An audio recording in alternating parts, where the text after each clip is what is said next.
scrolling on the bottom while you're watching other shit. This is not how human beings are designed. We're designed to talk. We're designed to communicate with each other, person to person. This is what we're good at. This is what we've lost. And the one thing that has probably led to more people understanding more about each other, the actual conversations, is rare, which is really weird. It's way more common for someone to look at their phone for 10 hours a day than it is for someone to have a one-on-one, uninterrupted conversation with someone for an hour. Those don't exist. They exist with lovers. That's it. With lovers, and occasionally if you have polite dinner companions that put their phone down and just drink a glass of wine and talk to you about stuff. But even then, people suck at it.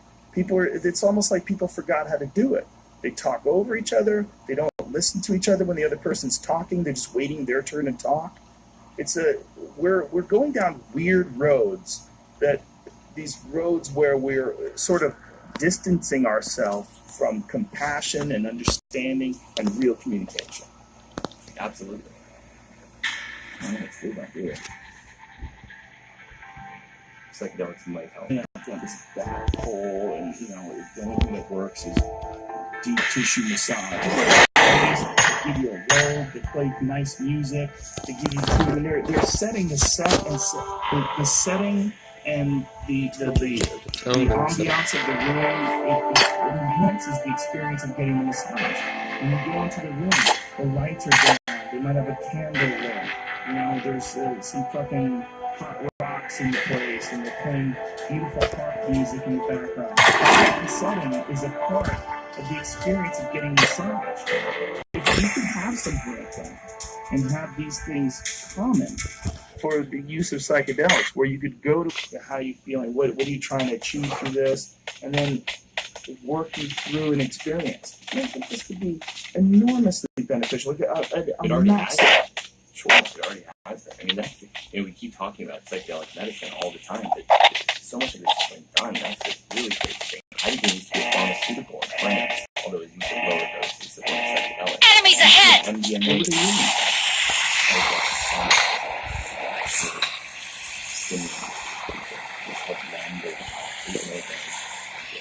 What is it in effect to do? The graduated psychoactivity, in my experience, is about 20 milligrams of the So they were microdosing. They were mini microdosing ibogaine. They may have used multiple tablets. I don't know if anyone is familiar with French clinical literature. Again, we use a psychedelic endocrine. In the United States, is the ammonia, and then, of course, the whole history of EPT facilitated end-of-life therapy, psychotherapy, on and on, everything. Solving fluids, using PCB, MMGA, ibogaine, in order to facilitate psychotherapy. I mean, people not only were doing it, they were exploring all the different ways to do it, which compounds are best for which applications. Do you have any experience with cacao? Yes. What is your experience in terms of the psychedelic effects or psychoactive effects? It's mildly stimulating the feeling content. But does it mirror a small dose of MDMA or? Not in my experience. No. It was Kyle that was talking about that, right? Kyle Kingsbury. He was saying that in large doses, that raw cacao has some sort of a mild MDMA-like effect. I've heard people say that, and people will sometimes say that the presence of phenethylamine in cacao could account for that, but it's such a small amount, trace quantities, less than a milligram, and the active dose of phenethylamine is hundreds of milligrams or grams in order to achieve a psychoactive effect. So I think the effect that people do experience is probably mediated by theobromine, which is present in relatively higher quantities. That's how it's named after the genus theobromine. And theobromine does what? How does it make you feel? It's a caffeine type stimulant. So when people say there's caffeine, what they are referring to theobromine. And is that why it's deadly to dogs? Yes, it is. Huh. So it's theobromine. Yeah. Fascinating. So it's not actually caffeine. No. Caffeine psychedelic substance. It's less potent than caffeine. What was your experience like, physically? How did you feel when you took this cacao? And how large a dose? I mean, I used to eat it. Like raw? Yeah, I used to eat it every day and yogurt. And Just as a health thing? yeah, as a health thing. And I liked the flavor of it, but I have never had an experience beyond at most a low-level stimulant experience. And I've also taken pure theobromine, and it is stimulating, but it requires 500 milligrams to achieve an effect, if I remember correctly. What about you ever fuck with nutmeg?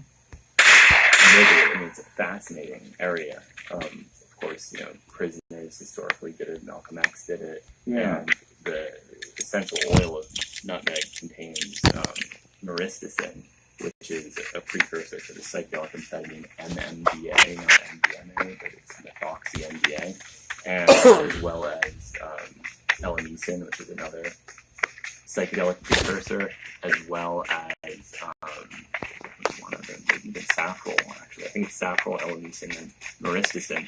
And Shulgin had a hypothesis. Again, Shulgin was actually, by training, a biochemist, not an organic chemist, although he spent his career doing organic chemistry. So he was very interested in these ideas of the body creating psychedelics. So he thought when you consume nutmeg oil that your body is emanating this double bond and creating a series of different amphetamines, and that's what accounts for the high. But in reality, people don't actually know. Wow. Yeah. So, what kind of history of use does it have in terms of like people taking it for the psychoactive benefit? I'm sure there is some ancient. You're right. I would assume there is some ancient use of it, but it's mostly like a thing for teenagers and people in prison these days. It's kind of like a legal high. It's one of these things you do when you have access to anything else. And most of the reports are more like an anticholinergic deliriant type experience, more like taking a lot of Dramamine than like a classical psychedelic experience. But you can use that oil to make a lot of psychedelics. You explain? Wow. Now, history of use is also so fascinating to me when you talk about history of use, because there's certain cultures that really don't have a written history. They have oral history. It's very difficult to determine when people started. What about peyote?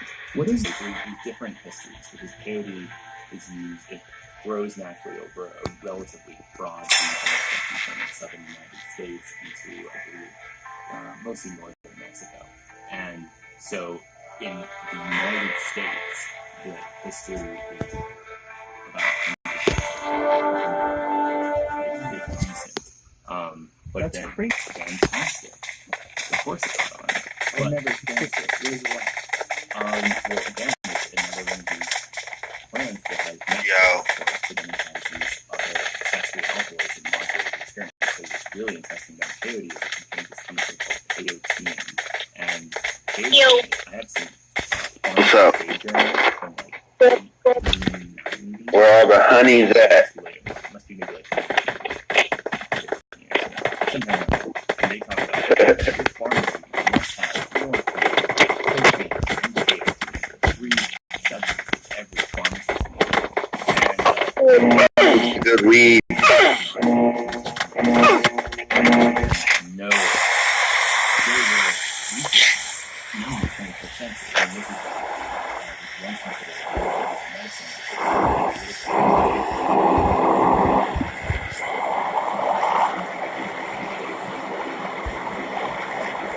Where are you going? That's the hospital.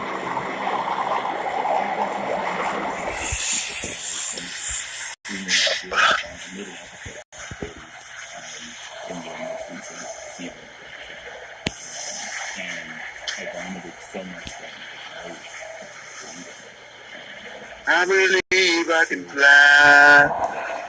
I believe I can touch the sky. I believe I went to the wrong mode. While you're doing it, it's a heavy load on the body. So it's people always say I believe I wanted to hit the duo. it's really a punishing experience. And on top of that, the Native American ceremonies often accentuate some of those punishing aspects of it, like water is conserved. You don't get to drink as much water as you want to emphasize the importance of water.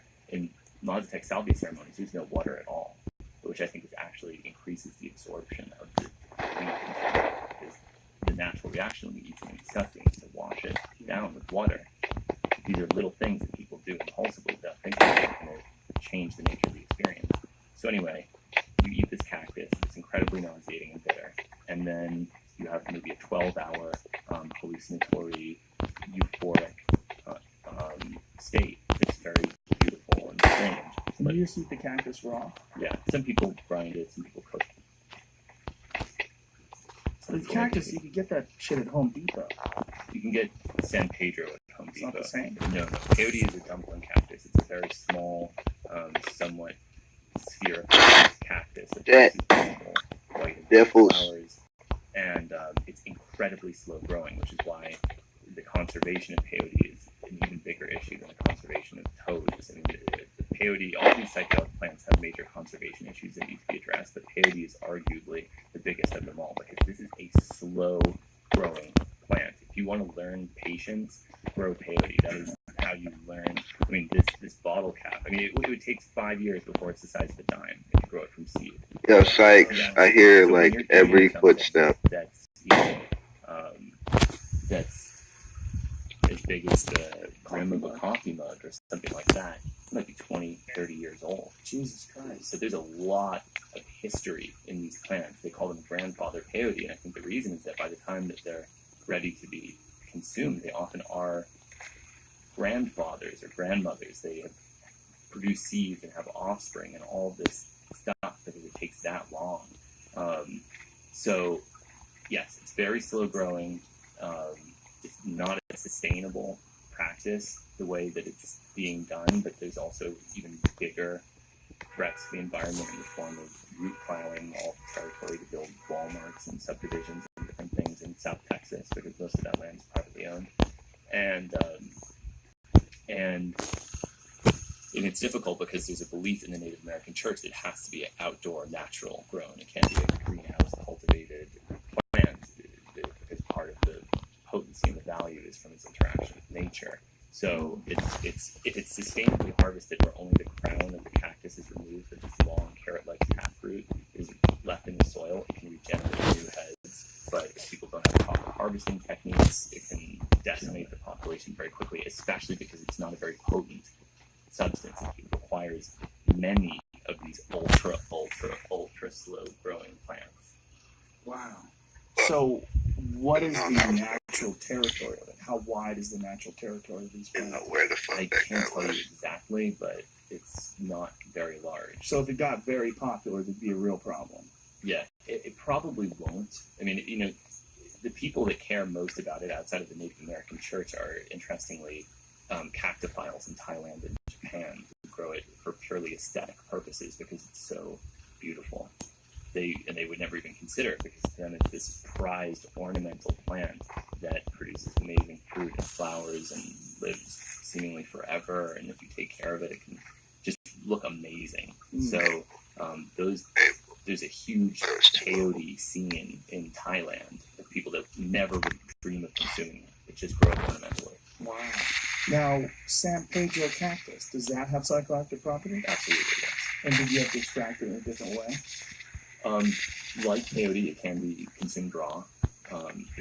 Some varieties of San Pedro, they actually contain comparable quantities of mescaline to peyote, and it's a much more sustainable source of mescaline for that reason. It grows, unlike peyote, it grows very, very quickly, and can be propagated by cutting easily, and it's much easier to work with. But traditionally, if you go to Peru, they'll take a length of the cactus and they'll cut it like a loaf of bread into slices. Then they boil those slices and create a sort of low-potency aqueous infusion that they drink. And what's interesting about the way they do it is that it seems that it's almost designed to create a lower potency drink. The way they do it, they drink every night, the shamans, every night of their entire life. And many people come back and do it repeatedly. And for them, it's like a traditional form of microdosing, you could say. It's not about blasting yourself into the cosmos the way people do when they smoke DMT. This is about fortifying your body, giving yourself strength, cleansing yourself, balancing yourself. And are there people that consume it raw as well? Not that I saw there. Oh, but people do. What people do? I have. And what is the effect? Is it comparable to the peyote effect? It's comparable, but it's comparable. But again, it gets very hard because of these variations of natural products in terms of the potency of the cannabis and masculine in the life. And people will always come up to me and say, "What's the deal with MDMA? It used to be like this, and now it's like this. What accounts for that?" It's like, well, don't underestimate your own changes over time. When I was 21, I could drink alcohol. Not that I did very often, but I could, and not want to kill myself the next day. Now, if I try to drink more than 3 drinks, I'm going to feel horrible the next day, like just emotionally ruined. And that's me, not alcohol. Now, you brought up the term hypnotic, and which made me reminded me of our conversation that we had through email about Roseanne Barr. Oh yeah, yeah, right. Oh yeah, about, of course. Yes, and about Ambien. Yeah, and about the effects of Ambien. She came on the show. She still hasn't. Oh. She can't. She's having a really hard time with this. She feels terrible about what she said. She feels like the whole world hates her. She feels like she's lost everything and her life is destroyed and she's distraught. And she was going to fly out here, but we had a conversation and we kind of decided it'd be probably better if she waited. Just let some of this pass by. It's still in the news because they've decided to move the show on without her. They're going to kill her off or something. Yeah, and she's just devastated. And, she was also devastated health-wise, physically. She's an older woman, and not that it would be any different. She's an older man. She's an older person. And this grueling schedule of doing a television show was horrible on her. It was really, really tough to do. She got bronchitis. She felt like she was almost dying. She was completely exhausted. And she felt like the schedule of it all just was just way too taxing on her physically.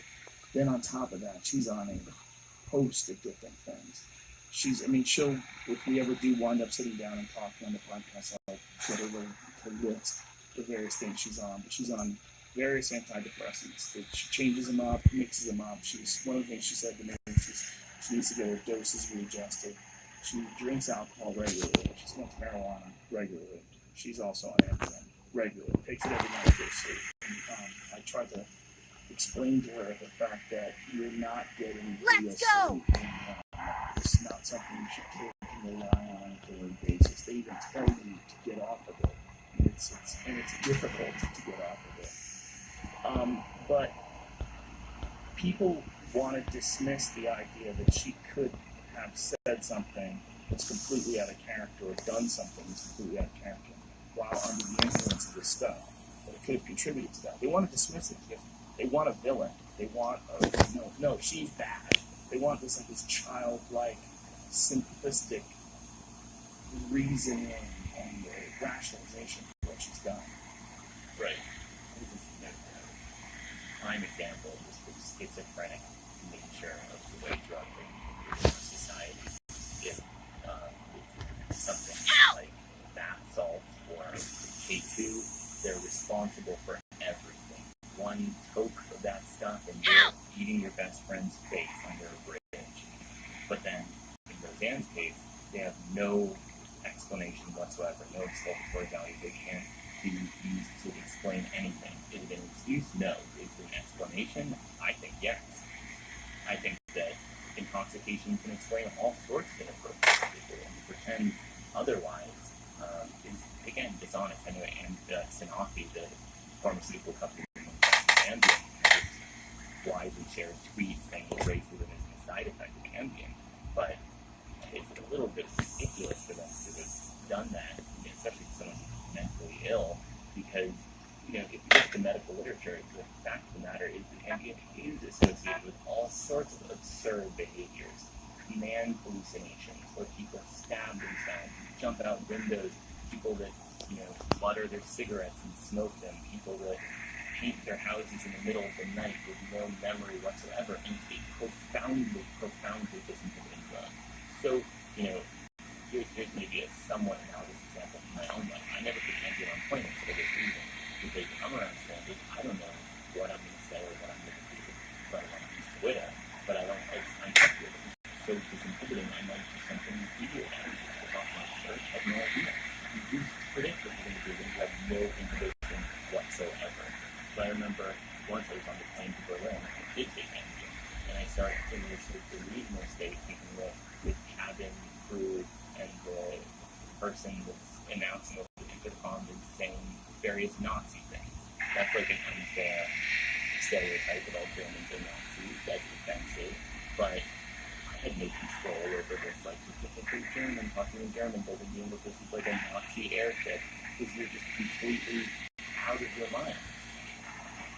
But again, I'll add another story. I used to be friends with a girl who definitely psychiatrist prescribed her immense quantities of Ambien. There's no reason to say that water soluble has a fast onset of action, no benefit in snoring and fine orally if you're going to take it at all. There's no reason to take high doses. It's already a delirium at the therapeutic dose. You don't need to take more. Even 5 milligrams is basically delirium. But I remember I was at some party and someone was saying that they wanted ketamine. They didn't have a party on ketamine. And just a complete stranger. And I said, oh, I actually have a little bit of ketamine, but it's at my apartment. Here are the keys and here's my address. And just run over to my apartment and help yourself. Talk to you later. And then I'm one of these people. I've never lost my phone, never lost my keys. I don't lose things. So when I wake up the next morning, go to my apartment, reach into my pocket, my keys are gone. And then it hits me, this flash of, oh my god, I gave my keys away to a stranger to go to my apartment. Search for vehicles. What was I thinking?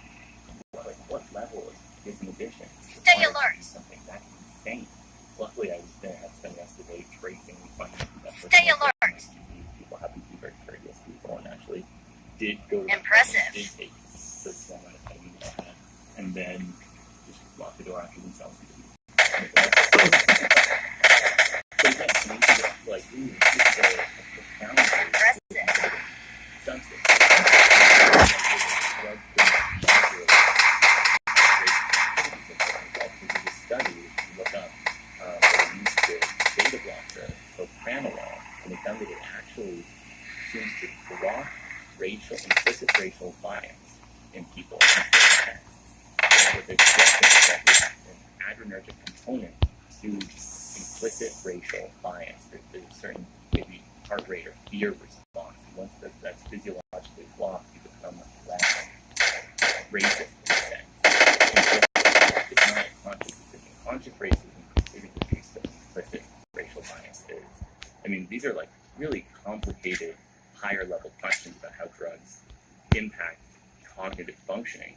And the bottom line, I think, is be careful as being certain about anything about what drugs can or can't do. What is this, Jen? Oh, this is the story. Blood pressure drug reduces inbuilt, what is that word? Inbuilt racism. Common heart disease drug may have the unusual side effect of combating racism. Wasn't that a fucking, there's that stupid movie with Jack Nicholson and Helen Hunt, As Good as It Gets? He was a racist, and they gave him a pill.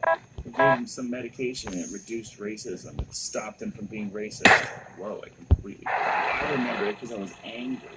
Because a bunch of people from I was working on a television show at this time. A bunch of people were talking about how great a movie it was. It was this weird, dark, sort of film. And I was like, that movie fucking sucked. It was so depressing. Here, this woman, she's got, she's like a waitress, and Jack Nicholson is this old racist asshole, and she's relying on him for some weird reason. She can't find anyone who's nice to her, and he's racist. But the resolve of the film was that he just was sick, and they gave him some medication. He wasn't racist anymore. I'm like, get the fuck out of here. This doesn't make any sense. Let's go! Meanwhile, maybe it does. mean, Ambien is an amazing, amazing substance. I made a piece about it called the Ambien Effect years ago. I don't know if you're familiar. There are people who are paralyzed who can take Ambien and start walking again. It has the power to regenerate activity in regions of the brain that look dead on fMRI. It is a whack drug. It's chemically very similar to Gather around. DMT. It's not like a benzodiazepine like Valium. It has its own bizarre structure. I mean, it's a weird drug. So when these people are paralyzed, why are they paralyzed?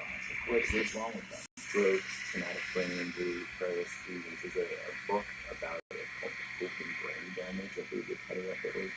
And Ambien somehow or another temporarily fixes it. Yes, only for the duration of the drug effect. So there's people that are in a persistent vegetative state who take Ambien and suddenly they wake up.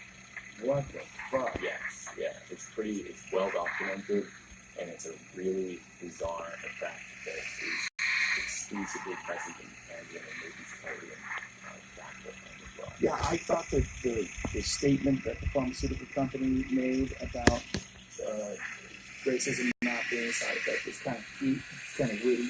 Yeah. It was very snarky. Yes. But the problem with that shit is, well, what are the side effects? When you go into the actual side effects, and like, holy shit, how is this legal?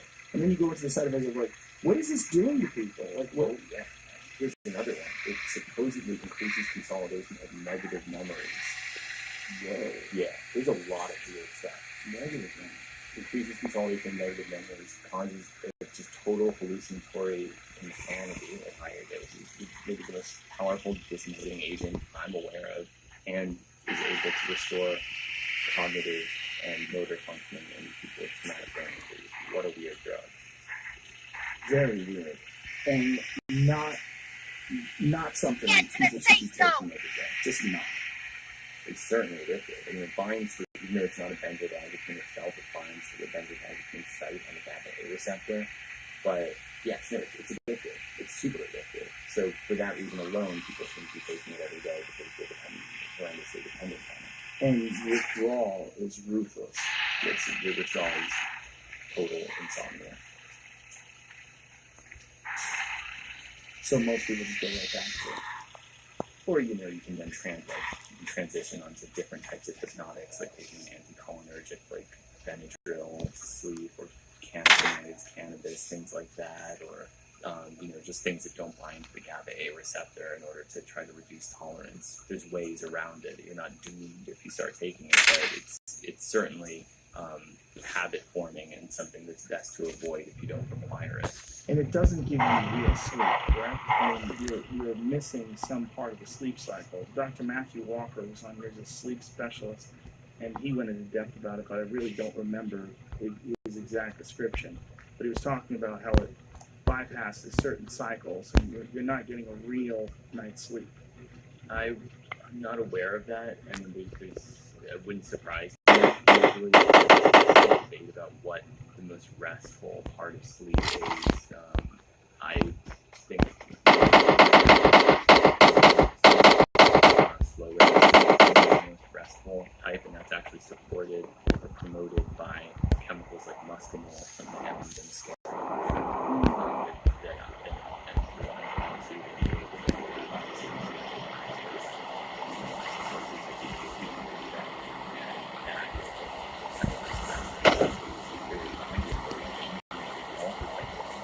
More psychic. So this is an issue. It seems that for whatever reason, these drugs that really promote sleep effectively also happen to be hallucinogenic, and nobody knows exactly why. But it's been a pharmaceutical area because we don't live in a culture that allows people to go nuts with them. Yeah, okay. I'm glad you brought up the Ambien because that's another one that is almost like a drug of lore, more than a drug of application. You don't really hear too much about people getting real good at it. Connected to, the circulation across, the cover of it, the Allegro has an amity hysteria, the thought of the amity hysteria. roots and prehistoric Christianity. We don't know, right? He's such a salacious guy. But he? Oh yeah, Yeah. absolutely. And he said it. He loved it. He loved getting off on freaking people out of Freaking a Christian. And that was like, I can't underestimate what he was saying. He was saying all of Christianity is a sex cult that worships a fungal phallus, and the semen of that phallus are the spores.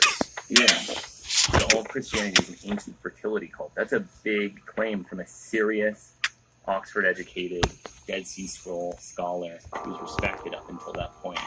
Yeah, he was also an ordained minister. Yeah.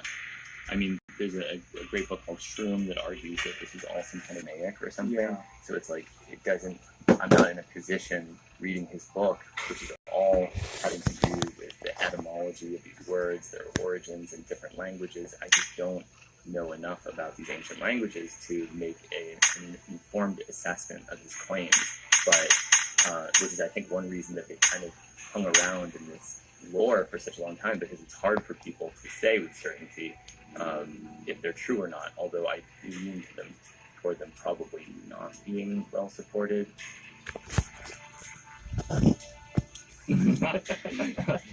Big pause. Why is that? He seems too wacky. Yeah, because they're not, I haven't seen them integrated into any serious work since. Not that that's necessarily a good argument. To take a lot of education to even understand whether or not that debate is cogent. Right. Right. And people friends able to weigh in, and then it doesn't really get vetted in a serious way, so things just linger around. Maybe it's true, maybe it's not. But the bottom line is that most people don't get a valuable experience from these motions, but some do. Some people figure out how to make it work, and the experience is, again, it's its own thing. It's a GABAergic delirium. It's into a new drunk zone. Yeah, and it's in many ways a toxin, right? It's toxic in some forms.